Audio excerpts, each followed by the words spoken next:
இன்றைய தினம் துடியலூரில் விநாயகர் சதுர்த்தி விசர்ஜன ஊர்வலத்தை தன்னுடைய ஆசியுரையோடு துவங்கி வைத்திருக்கின்ற சுவாமிஜி அவர்களே, இந்த கூட்டத்திற்கு தலைமையேற்று நடத்தி கொண்டிருக்கின்ற உருவை கே பாலன் அவர்களே, முன்னிலை வைக்கின்ற டி தியாகராஜன் அவர்களே, தம்பி சரவணன் அவர்களே, ஜி முருகன் அவர்களே, ஜெய் கார்த்தி அவர்களே மற்றும் பாரதிய ஜனதா கட்சியினுடைய நீலகிரி தொகுதியினுடைய பொறுப்பாளர் நந்தகுமார் அவர்களே மற்றும் மேடையிலே இருக்கின்ற ஏனைய பெரியோர்களே, சகோதரர்களே, சகோதரி, 12 வருஷத்துக்கு அப்புறம் நான் துடியலூருக்கு விசர்ஜன கூட்டத்திற்கு வந்திருக்கேன். இங்கு வருகின்ற பொழுதே சொன்னார்கள், இந்து விரோத தீய சக்திகள் காவல்துறையிலே உள்ள போயிருக்குதோ அப்படின்னு. உங்களுக்கு நான் இங்க கோயம்புத்தூர்ல நடந்த ஒரு சம்பவத்தை நினைவு கூற விரும்புகிறேன். அதாவது பாரதியார் பல்கலைக்கழகத்தினுடைய துணைவேந்தர் போர்வையில ஒரு ஹிந்து விரோதி இருக்காப்ல. அவர் யூனிவர்சிட்டி பிரிமிசஸுக்குள்ள பல்கலைக்கழக வளாகத்தில் திராவிட கழகத்தினுடைய கூட்டம் நடத்துறார். அந்த கூட்டத்தில் அவர் பேசிய உரைய நம்ம ஆட்கள் உள்ள போய் வீடியோ எடுத்துன்னு வந்துட்டாங்க. அந்த ஆள் சொல்றாரு, நானும் கருப்பு சட்டை போட்டுக்கிறதுக்கு ஆசைதான், ஆனா சூழ்நிலை தடுக்குதுன்னு. கருப்பு சட்டை போட்டுக்கோ, நிர்வாணமாவா, யாரு உன்னை பத்தி கவலைப்பட்டாங்க? ஆனா அன்றைய தினம் 1000க்கு மேற்பட்ட நம்முடைய சகோதரர்களோடு நான் அந்த கூட்டத்தில் அனுமதி இல்லாம கலந்துனேன்னு என்னை கைது பண்ணாங்க. அப்போ கைது பண்ணி வைக்கப்பட்ட இடத்துல 2 டிஎஸ்பிக்கள் வந்தாங்க. ஏன் இன்னைக்கு இந்த மாதிரி சூழ்நிலைங்கிறதுக்காக அதை சொல்லிட்டு நான் மற்ற விஷயத்துக்கு போகலான்னு நினைக்கிறேன். அந்த 2 டிஎஸ்பிகளும் மதிய உணவு நேரத்தின் பொழுது உங்ககிட்ட தனியாக பேசணும் அப்படின்னு சொன்னாங்க. நீங்கள் பார்த்தீங்கன்னா அவங்க சொன்னது மிக அதிர்ச்சி தரக்கூடிய விஷயம். அதாவது ஏடிஜிபியா இருந்த ஒரு கிறிஸ்தவ மதவெறியன், அந்த நபர் பொலிட்டிக்கலா சென்ற முறை 10 சட்டமன்ற தொகுதியில் 2021 சட்டமன்ற தேர்தலில் திமுக ஒன்று கூட ஜெயிக்கல. அதனால இந்த உள்ளாட்சி தேர்தலில் ரெவென்யூ டிஸ்ட்ரிக்ட், கோயம்புத்தூர் ரெவென்யூ டிஸ்ட்ரிக்ட்ல எதிர்கட்சிகளே வெற்றி பெறக்கூடாதுன்னு அந்த கிறிஸ்தவ மதவெறி கொண்ட பல்வேறு குற்றச்சாட்டுக்கு உள்ளாகி இருக்கின்ற ஒரு ஏடிஜிபி தென் மாவட்டங்களிலிருந்து இங்கு போடுகின்ற அதிகாரி எல்லாம் கிறிஸ்தவ மதவெறி உள்ளவர்களாக மாற்றிக் கொண்டு இருக்கிறார்கள் தகவல். இப்ப பாருங்க, 251 விநாயகர் விக்கிரகங்கள்ல இன்னும் 150 இங்க வந்து சேரல, ஆங்காங்கு தடுக்கப்பட்டிருக்கு. இந்த மாநிலத்தில் இருக்கின்ற ஹிந்து விரோத தீய அரசு இந்த மாதிரியா இதற்கு தடை விதித்து கொண்டிருக்கிறார்கள். அவனுக்கெல்லாம் ஒரு அல்ப சந்தோஷம், கூட்டம் குறைவா காட்டிவிடணுமே, உடனே அவருக்கு இந்த சர்டிபிகேட் கான்ஃபிடென்ஷியல் ரிப்போர்ட் சிஆர் நல்லா கிடைக்கும்னு இந்த அதிகாரிகள் நினைக்கிறாங்க. அதுக்காக தடுத்து பார்க்கறாங்க. ஆனால் ஏற்கனவே இவங்க பெரிய மைக்க கொஞ்சம் சரியா வைக்கணும் சவுண்ட். ஏற்கனவே இவர்கள் என்னவோ இது பெரியார் மண்ணுங்கிறான். பெரியார் மண்ணு தான், அதுல தானே நாம இப்ப சிலையெல்லாம் பண்ணி இருக்கோம். ஏன்னா எந்த தமிழகத்தில் இந்த ஈவீரா என்கின்ற ஆங்கிலேய கிறிஸ்தவ ஏகாதிபத்தியத்தின் கைக்கூலி, நான் ஆதாரங்கள் இல்லாம பேசுறது இல்லை. 1944 சேலத்தில் தீர்மானம் போட்டு திராவிட கழகம் ஈவேரா தலைமையில் CN அண்ணாதுரை நிறைவேற்றிய தீர்மானம் என்ன தெரியுமா? வெள்ளையன் வெளியேற வேண்டுமாம் காந்தியார் சொல்லுகிறார். காந்தியாருக்கு நல்ல பைத்தியம் பிடித்திருக்கிறது. அவருடைய பைத்தியத்தை வைத்தியம் செய்வதற்கு நாம் இங்கிலாந்து தேசத்திலிருந்து தான் வைத்தியரை வரவழைக்க வேண்டும். வெள்ளையன் வெளியேறிவிட்டால் விஞ்ஞானம் வெளியேறிவிடும். இந்த திமுக காரன்லாம் எப்படிப்பட்ட ஒரு தன்னம்பிக்கை இல்லாதவன். இவங்கெல்லாம் பேரறிஞர்னு சொல்லிடுவோம், நாம பெரியார்னு சொல்லிடுவோம். ஆகவே வெள்ளையன் இந்தியாவை விட்டு வெளியேறக்கூடாது. வெள்ளையன் வெளியேறிவிட்டால் விஞ்ஞானம் வெளியேறிவிடும். கார் ஓடாது, பஸ் ஓடாது, தபால் தந்தி இருக்காது. நம்மால் ஒரு குண்டூசி கூட தயாரிக்க முடியாது. இத்தீர்மானம் யாரோடது? ஈவேரா அண்ணாதுரையோடது. ஆனால் நம்ம வாஜ்பாய் அவர்கள் அணுகுண்டே தயாரித்து காட்டினார். இவர்கள் எவ்வளவு தூரம் பகுத்தறிவு பற்றி பேசினா அறிவு கெட்டவர்கள்ங்கிறதுக்கு நமக்கு அந்த திராவிட கழக முதல் மாநாடு சேலத்தில் நடந்தது நம்ம முன்னாடி இருக்கு. அதனால வெள்ளையன் இந்தியாவை விட்டு வெளியேறக்கூடாது. அவன் தீர்மானத்தில் சொல்றான். அப்படியே வெளியேறுவதாக இருந்தால் லண்டனில் இருந்து கொண்டாவது சென்னை ராஜதானியை ஆள வேண்டும் என தீர்மானம் போட்ட தேச துரோகிகள் இன்னைக்கு இங்க தமிழகத்திலே ஆட்சி கட்டில் இருக்கிறார்கள். வெள்ளையன் சென்னை ராஜதானிய அடிமை சாசனை எழுதி கொடுத்த மோசமான கும்பல் தானே இந்த திமுக. யோசித்து பார்க்க வேண்டும். இவர்கள் தேசபக்தி உள்ளவர்களாக நம்முடைய கலாச்சாரம் பண்பாட்டிற்கு ஆதரவாக இருப்பவர்களாக இருக்க மாட்டார்கள். நண்பர்களே, எவ்வளவு மோசமான சூழ்நிலை என்று தெரியுமா? ஹோல் வேர்ல்டு, உலகம் முழுவதும் இன்னைக்கு மேற்கத்திய நாடுகள் அத்தனையும் கொந்தளிப்பில் இருக்கிறது. இங்கிலாந்தாக இருக்கட்டும், ஜெர்மனியா இருக்கட்டும், பிரான்ஸா இருக்கட்டும், இத்தாலியா இருக்கட்டும், கொந்தளிப்பில் இருக்கிறார்கள். அங்க லண்டன்ல கூட்டம் போடுறாங்க பாரம்பரிய கிறிஸ்தவ பெருமக்கள்.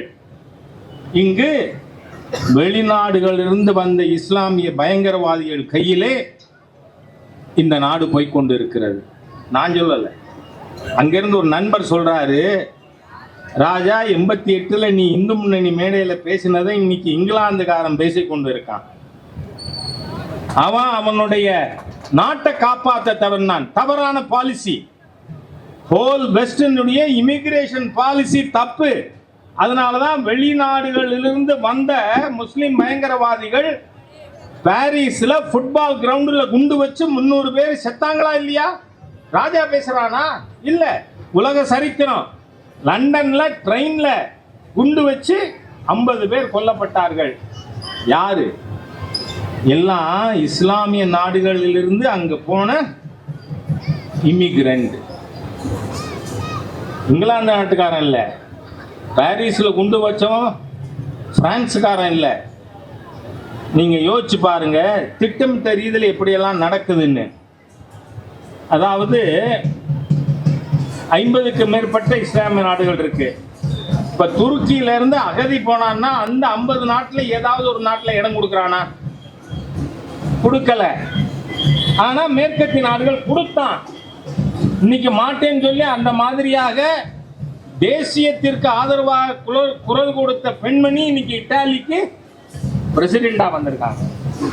ஆகவே உள்நாட்டு கலாச்சாரம், உள்ளூர் கலாச்சாரம் கொல்லப்படுமானால் அந்நிய தீய சக்திகள் கையிலே தேசம் போயிடும். தேசம் அந்த மாதிரி சூழ்நிலை தான் இன்னைக்கு முழு மேற்கத்திய நாடுகளும் எதிர்கொண்டு வருகிறார்கள். நண்பர்களே, 2-3 நாளா நடந்த சம்பவம் எதை காட்டுது?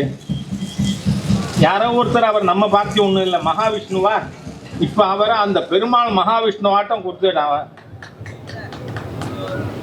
சாதாரணமா மகாவிஷ்ணுன்னு ஸ்கூல்ல போய் மோட்டிவேஷனல் ஸ்பீச் கொடுத்துக்கிட்டு இருந்த ஒரு நபர் ஏதோ நம்ம ஆதி மூலம் மகாவிஷ்ணு வர்றாருங்கிறது மாதிரியா? நீங்க பாருங்க, 200 போலீஸ் ஆபீசர்ஸ், ஏடிஜிபி இருக்காராம், டிசி இருக்காராம், ஏசி இருக்காராம். யாரை கைது பண்ண? அந்த புள்ள பூச்சிய. அந்த மோட்டிவேஷனல் ஸ்பீச் பள்ளிக்கூடத்தில் போய் உரையாற்றுகின்ற ஒரு புள்ள பூச்சியை கைது பண்றதுக்கு நான் கேட்கிற இந்த ஸ்டாலின் அரசாங்கத்தை, மாண்புமிகு பாரத பிரதமரை பீஸா வெட்டுவேன்னு சொன்ன வன்முறைவாதி தேச துரோகி தாமோ அன்பரசனை ஏன் இன்னும் கைது பண்ணாலும் கேட்கிறேன். அவன் மந்திரியா இருக்க லாயக்கா? தேச துரோகி இந்த நாட்டின் பிரதமரை பீஸ் பீஸா வெட்டுவேன்னு பேசினா அவன் மந்திரியா இருக்கான்னா என்ன அர்த்தம்? இந்த முதலமைச்சர் அதை ஆதரிக்கிறார்னு அர்த்தம். அப்படிதானே? இல்லைன்னா மந்திரியை எப்படி வச்சிருக்கீங்க? ஒரு பிரைம் மினிஸ்டர் பேசுவானா ஒருத்தன்? இவன் கிட்ட நெருங்கினா என்ன ஆவான்னு நமக்கு தெரியும்.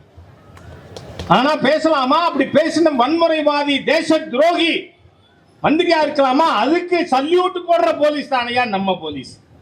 யாராவது ஒரு மானத்தோடு இருக்கின்ற போலீஸ் அதிகாரி பிரதமர் பத்தி இப்படி பேசின இந்த வன்முறைவாதிக்கு நான் கதவு திறந்து விட மாட்டேன்னு சொல்ல சொல்லுங்க. இவனுக்கு நான் சல்யூட் போட மாட்டேன்னு சொல்ல சொல்லுங்க. அந்த அதிகாரி அந்த யூனிஃபார்ம் போட அருகதை உள்ளவர்னு நாம ஏத்துக்குவோம் இல்லையே. பதவிக்காக, அந்த போஸ்ட், அந்த சம்பளத்துக்காக இந்த தேச விரோத பிரிவினைவாத மாநில அரசு மாண்புமிகு பிரதமரை பத்தி அந்த மாதிரியா பீஸ் பீஸா வெட்டுவானா? அப்படி பேசினவனுக்கு கதவு திறந்து விடுறவர் தேசபக்தி உள்ளவரா? அவர் அந்த பொறுப்புல இருக்கிறதுக்கு லாயக்கா? ஏன் இப்ப என்ன பிரச்சனை? அந்த நபர் என்ன பேசினார்? இம்மை மறுமை பற்றி பேசியிருக்கார். வள்ளுவர் சொல்றார், எழுமைக்கும் எம்மாப்புடை, 7 ஜென்மத்துக்கும். ஆக அது வள்ளுவராக இருக்கட்டும், திருமூலராக இருக்கட்டும், அவர்கள் சொன்னது. ஆனா நண்பர்களே, நம்ம கோயம்புத்தூர்ல கல்லூரியிலிருந்து வர்ற இளம் பெண்களை அவங்களுக்கு இசாப் போட்டு போட்டோ எடுத்து ஒரு யூடியூப் பண்ணானா? ஏதாவது நடவடிக்கை எடுத்திருக்க அரசாங்கம்? நான் கேட்கிறேன், இந்த கல்வித்துறை அமைச்சர், அவர் பேர் என்ன? பொய்யாமொழியா பொய்யுமொழியா? பொய்யுமொழி, மகேஷ் பொய்யாமொழி. அவர் இதை பத்தி கொந்தளிச்சாரா? இல்ல. ஆனா இந்த பேச்சுக்கு பெரிய கொந்தளிப்பு. ஏய், நீ என் பேட்டைக்கு வந்துட்டியான்னு. இந்த ஆளு பேட்டை தாதா மாதிரி. ஒரு மந்திரி என் பேட்டைக்கே வந்துட்டியா அப்படிங்கிறார். சரி, திருச்சியில உண்மையாவே அவர் பேட்டையில, அவர் திருச்சிக்காரர் தானே மகேஷ் பொய்யாமொழி. அவர் பேட்டையில திருச்சியில சகாயமேரி என்கின்ற அரசு உதவி பெறும் பள்ளிக்கூடத்தின் தலைமை ஆசிரியர். அவரோட பையன் சாம்சன் டேனியலா, அந்த சாம்சன் டேனியல்ங்கிறவன் 50 குழந்தைகளை, பெண் குழந்தைகளை பாலியல் வன்கொடுமை பண்ணியிருக்கான். உன் ஊர்ல நடந்திருக்கு மிஸ்டர் மகேஷ் பொய்யாமொழி. ஏன் உங்களுக்கு ரத்தம் கொதிக்கல? அவன் பேரை பார்த்த உடனே இவர் வாழை சுருட்டின்னு உட்காந்துடுறாரு ஓரத்துல. அவன் பேர் என்ன? Samson Daniel. இவர் பேர் என்ன? மகாவிஷ்ணு. கொந்தளிப்பார்ல, அதுதான் வித்தியாசம், வேற ஒண்ணும் இல்லை. ஆகவே இந்த அரசாங்கம் பிற மத, அந்நிய மதத்தினுடைய அட்ஹெரன்ஸ். அவங்க தப்பு பண்ணினா கண்ணை மூடிக்குது, அதை பத்தி பேச மாட்டேங்கிறாங்க. ஆனா யாரோ ஒருத்தர் திருவள்ளுவர் சொன்னதை, திருமூலர் சொன்னதை எடுத்து சொல்லி இருக்கார். அதுல உங்களுக்கு என்ன ஆட்சேபனை? நான் கேட்கிறேன், ஈவேரா பெண்களை பற்றி என்ன பேசினார்? பெண்கள் சேலை அணியக்கூடாது, லுங்கி கட்டணும். என் வார்த்தை இல்லை, ஈவேராவோட வார்த்தை. அவர்கள் கூந்தல் வைத்துக் கொள்ளக்கூடாது, கிராப்பு வெட்டிக்கணும், டிஷர்ட் போடணும். பெண்கள் எப்படி நமக்கு பிடித்த பலகார கடையிலே போய் பிடித்த பலகாரத்தை சாப்பிடுவோமோ அது போல பிடித்த ஆண்களோடு புணர வேண்டும். இதெல்லாம் யார் சொன்னது? ஈவேரா சொன்னது. அதனால பெண்கள் கர்ப்பப்பையை நீக்கிவிட வேண்டும். இது அத்தனையும் இருக்கு அமன்ட்டே. பெரியார் பண்ணையில போய் எனக்கு ஒரே பிரச்சனைங்க, அத்தனையும் படிச்சு தொலைச்சு விட்டேன், அதனால பேச வேண்டியது. அவன் சொன்னதுதான், அவன் தான் புத்தகம் போட்டிருக்கான். அந்த ஈவேரா பத்தி பாடம் எடுத்தா பள்ளிக்கூட குழந்தைகள் நாசமா போகாதா? சரி, கருணாநிதி பத்தி பாடம் வைக்கலாமா ஸ்கூல்ல? எங்க ஊர் கண்ணதாசன் வனவாசத்தில் எழுதியிருக்கார். ரொம்ப கேவலம், அதெல்லாம் மேடையில் பேசினா நமக்கு அசிங்கம், அதனால நம்ம பேசல. அப்படிப்பட்ட சமூக விரோத தீய சக்திகள், ஒழுக்கக்கேடர்களின் பாடம் வைக்கிறீங்க. பள்ளிக்கூடத்தில் உங்களுக்கு ஆன்மீகம் சொல்லி கொடுத்தா என்னையா வந்தது? ஏன் அந்த டேனியலை பத்தி பேச மாட்டீங்க? கொதிக்காத அவங்களுக்கு உங்கள் பேட்டைக்கு வரலையா? பேட்டை தாதா மகேஷ் பொய்யாமொழி. ஆகவே நண்பர்களே, இது எல்லாம் திட்டமிட்ட ரீதியில் இதுவரைக்கும் இந்த மாதிரியா நம்முடைய ஹிந்து விழாக்களுக்கு தடை போட்ட கும்பல் ஹிந்து கருத்தியலுக்கு தடை போடுகிறார்கள். அதுதான். ஏன்னா வள்ளுவர் மேல இவங்களுக்கு வழக்கு இருக்கும். காரணம் என்ன? அவர் சொல்றாரு, பிறன்மனை நோக்கா பேராண்மைன்னு. பல மனைவியோட மேடையில உட்காந்து புள்ள குட்டியோட இருக்கிற ஆட்கள், இவனுங்களுக்கு வள்ளுவர் மேல கோபம் வருமா வராதா? அவர் சார் ஆண்மைங்கிறது என்ன? பிறன்மனை நோக்கா பேராண்மை. அதனால இந்த ஒழுக்கக்கேடர்கள் ஆட்சியில ஆன்மீகத்தை எதுக்குறாங்க. ஆன்மீகம் வேணும். 67 எண்ணிக்கை இந்த தீய சக்தி திமுக. நான் சொல்லல, பெரியவர் பக்தவச்சலம் சொன்னார். 67லயே தீ விஷக்கிருமிகள் பரவ துவங்கி விட்டன. 57 வருஷம் வளர்ந்த விஷக்கிருமிகளை எதிர்கொள்ள வேண்டிய ஒரு கட்டாயம் இப்ப நமக்கு ஏற்பட்டிருக்கு. ஆகவே ஹிந்து சகோதரர்கள் விநாயகர் சதுர்த்தி விழா நடத்துறது மாத்திரம் இல்லை, அன்னைக்கு இதை மகாராஷ்டிர மாநிலத்தில் பால கங்காதர திலகர் அவர்கள் பொது விழாவாக கொண்டாடினார். காரணம் என்ன? ஆங்கிலேய கிறிஸ்தவ ஏகாதிபத்தியத்தை விரட்டுவதற்காக, மக்களிடையே தேசபக்தி உணர்வை ஊட்டுவதற்காக அன்னைக்கு திலகர் பெருமானார் இதை பொது விழாவாக கொண்டாடினார். இன்னைக்கு சுதந்திரம் அடைந்தாலும் தமிழகத்தில் என்ன பரவி இருக்கு? விஷக்கிருமிகள் பரவி இருக்கிறது. பெரியவர் பக்தவச்சலம் சொல்லிட்டு போனது 100 வார்த்தை. ஆகவே இந்த விஷக்கிருமிகளை நாம் ஆட்சி கட்டிலிருந்து நீக்க வேண்டும். அப்படின்னா இந்த விநாயகர் சதுர்த்தியிலிருந்து அடுத்த விநாயகர் சதுர்த்தி வருவதற்குள்ள எல்லா வீடுகளுக்கும் இவர்கள் சித்தாந்த ரீதியாக ஹிந்து சிந்தனைக்கு விரோதிகள். ஏன்னா ஹிந்து சிந்தனை மாத்திரம்தான் செக்குலர். ஏன்னா நாம நீ இந்த கடவுளை வழங்கலைன்னா காஃபி சொல்றமா? சொல்லல. நீ இந்த கடவுளை வழங்கலைன்னா பாவி சொல்றமா? சொல்லல. மாறா பாசிட்டிவா என்ன சொல்லி இருக்கோம்? ஆகாஷாதி பதித்தந்தோயம் யதா கச்சதி சாகரம் சர்வதேவ நமஸ்காரா கேசவம் பிரதி கச்சதி. எப்படியே ஆகாயத்திலிருந்து கீழே விழுகின்ற மழை நீர் கடலை சென்று அணியுமோ அது போல நீ எந்த ஆண்டவனை வணங்கினாலும் சர்வதேவ நமஸ்காரா கேசவம் பிரதி கச்சதி. அது அந்த நாராயணனை போய் சேரும்னு இந்த உலகத்திலே இருக்கிற ஒரே secular belief, secular life style இருக்கிறவன் ஹிந்து தான். அதனால அந்த தன்மையை நாம பேணி பாதுகாக்கணும்னா என்ன பண்ணணும்? we should get ourselves organized. அதனால் இங்கே வந்திருக்கிற சகோதரர்கள் சகோதரிகள் அத்தனை பேரும் நாம் 8800002024 8800002024 அப்படிங்கிற நம்பருக்கு மிஸ்டு கால் கொடுத்து எல்லாரும் நாம பாரதிய ஜனதா கட்சியின் உறுப்பினராக ஆவோமா? இது விநாயகர் சதுர்த்தி விழா தான். ஆனால் இன்னைக்கு நாட்டை காப்பாற்ற தீய சக்திகளிடமிருந்து இந்த மண்ணை காப்பாற்ற வேண்டும். என்கிட்ட ஒரு போலீஸ் ஆஃபீஸர் தான் சொன்னார், சார் எங்களை தப்பாக நினைக்காதீங்க, தமிழகத்தில் இன்று அரசு அதிகாரிகள் எண்ணிக்கையில் இந்துக்கள் சிறுபான்மையாகி கொண்டிருக்கிறார்கள். அதனால் இதை நாம் மறந்துடக்கூடாது. நாட்டை மண்ணை காப்பாற்ற வேண்டிய கடமையும் பொறுப்பும் நமக்கு இருக்கிறதுனால விநாயகர் சதுர்த்தி விழாவில் அவங்களால கொஞ்ச நேரம் தாமதப்படுத்தலாம். நம்ம கொண்டு வர்ற விநாயகர் நாம் விசர்ஜனம் பண்ணுறதுக்குள்ள மற்ற விநாயகர்லாம் வந்து சேர்ந்துருவாங்க. அதனால் அல்ப திருப்தி இங்கே இருக்கிற சில பேருக்கு, அது சென்னையில் இருக்கிற ஸ்டாலினாக இருந்தாலும் சரி, நம்ம ஊர் ஸ்டாலினாக இருந்தாலும் சரி, என்ன இந்த ஒரு அல்ப திருப்தி வரும், அவ்வளவுதான்.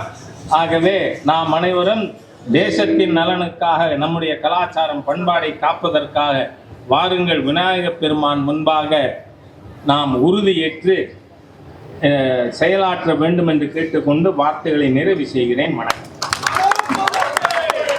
பரணி நட்சத்திரத்தை பொறுத்தளவுல நம்ம எப்படி சொல்லலாம்னா, இவர்களுடைய கேரக்டரையே நம்மளால என்ன பண்ண முடியாதுன்னா இதுதான் சொல்ல முடியாது. இந்த மாதிரி ஆன்மீகம் மற்றும் ஜோதிடம் சார்ந்த இன்னும் பல வீடியோக்கள் பார்க்கணுமா? மறக்காம திருவருள் டிவிக்கு சப்ஸ்கிரைப் பண்ணுங்க. திருவருள் டிவியுடைய சேனல் லிங்க் இந்த வீடியோடைய டிஸ்கிரிப்ஷன்ல இருக்கு. உலக தமிழ் சொந்தங்களுக்கு வணக்கம். நான் ராஜவேல் நாகராஜன். பேசு தமிழா பேசு வலையொலியுடைய வளர்ச்சிக்கு நீங்களும் உறுதுணையா இருக்கணும்னு நினைச்சீங்கன்னா இந்த வீடியோடைய டிஸ்கிரிப்ஷன்ல இருக்கக்கூடிய ரேசர் பே லிங்கை கிளிக் பண்ணுங்க. அந்த லிங்க்ல போயிட்டு உங்களுக்கு விருப்பமான தொகையை பேசு தமிழா பேசுவனுடைய வளர்ச்சிக்கு உங்களுடைய பங்களிப்பாக நீங்க கொடுக்கலாம். நன்றி, வணக்கம்.